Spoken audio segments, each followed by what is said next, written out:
রিমু বললাম, আমি সুমাইয়া রিমু বললাম। যত ঘটনা যেহেতু হয়ে গেছে আর জীবনও বিয়ের নাম নিব না আমি। শুনলাম সুমাইয়া রিমু নাকি ডিভোর্স হয়ে গেছে। ডিভোর্সের পর নাকি সুমাইয়া রিমু কক্সবাজার যাওয়ার জন্য নতুন ক্লায়েন্ট খুঁজতেছে। বাজারের বাসে ওইটা লইছি কে বিলিরুম জাইরামি করতে করতে মিডিয়াতে ভাইরাল হয়েছিল, আর এই জাইরামি করতে করতে নিজের স্বামীর সংসার ছাড়তে হইলো। তুমি অন্য নারীর সঙ্গ দিয়েছো মানে এরপর থেকে আমি তোমাকে চিনি না। ও আচ্ছা, আপাতত আপনি ভুলে গেলেন যে আপনার ওই হাজবেন্ড নাকি আপনার ক্যারিয়ার করতে সাহায্য করেছিল। ওই হচ্ছে আমার সুগার ড্যাডি, ওই হচ্ছে আমার একটা ক্যারিয়ার দাঁড় করে দিয়েছে। ওনার হাজবেন্ড ওনাকে এমন ক্যারিয়ার গড়ে দিয়েছিল যে যার জন্য উনি নিজেকে কখনো পরিমণি, আবার কখনো শাকিব খানের 3 নাম্বার বউ, আবার কখনো নিজেকে বাংলাদেশের সানি লিওন ভাবতেও পিছু পা হননি। আমি তো অবশ্যই বাংলাদেশের সানি লিওন, কারণ ওনারা কোন হাজবেন্ড নাই, উনি চাইলে নিজের ইচ্ছা মতো নীল সিনেমা বানাইতে পারেন, ঠিক যেমন সানি লিওন।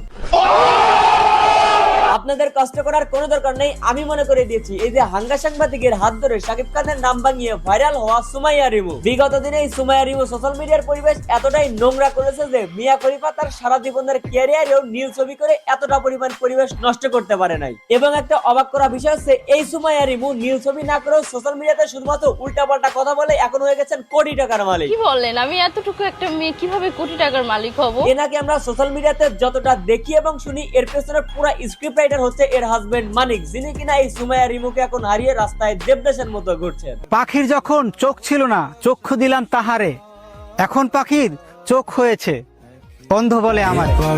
এই চোদনা পুরুষ মানুষ হয়ে নিজের বউয়ের আহার মেটাতে না পারে নিজের বউকে ছেড়ে দিয়েছেন অন্যের বিছানায়, না মানে অভিনয় করার জন্য আর কি।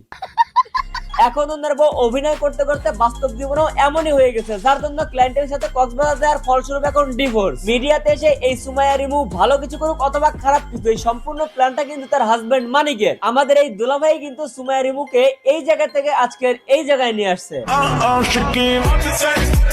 এখন হাজবেন্ডের এই সমস্ত অবদান বলে আমাদের রিমু আপাতত স্বামীকে ডিভোর্স দিয়ে বার ডান্সারের মেয়েদের মতো ডান্স করে ইনকাম করতেছে। হাজবেন্ড থাকা অবস্থায় টিকটকে গিয়ে অর্ধেক জামা কাপড় খুলে ফেলতো, আর এখন তো হাজবেন্ড নাই, না জানি এখন কোথায় কবে কার সাথে কোন ঘরে লিঙ্ক ভাইরাল হয়ে যায়। এখন কথা হচ্ছে এই চুদলিং পর সংসারে তো এই দুইটা মানসিক রোগী ছাড়া একটা বাচ্চা থাকার কথা, সেই বাচ্চাটা এখন কি অবস্থা? আর বাচ্চাটার জন্য আপনাদের খারাপ লাগার কিছু হয়নি, বিকজ তার মা এখনো মরে যায়নি। মার কাছে আছে বাচ্চা, আবার বাপেও নাকি মাঝে মধ্যে দেখা করতে আসে, তাহলে ভাই সবই তো ঠিকই আছে, প্রবলেম কোথায়?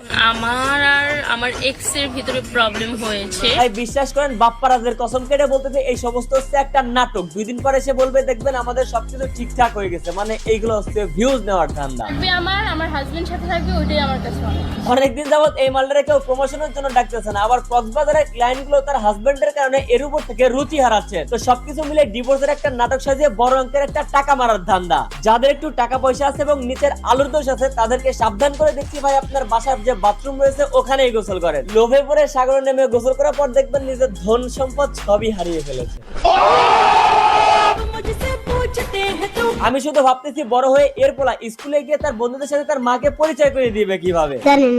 আপনারা কেউ জানেন? যদি জেনে থাকেন অবশ্যই কমেন্ট করে জানান, আর সাবস্ক্রাইব করেন মিয়া। আজকের ভিডিও এ পর্যন্তই। ভিডিও কেমন লাগলো কমেন্ট করুন, ভালো লাগলে লাইক করুন, পেজ ফলো করুন, আর ইউটিউব চ্যানেল সাবস্ক্রাইব করুন।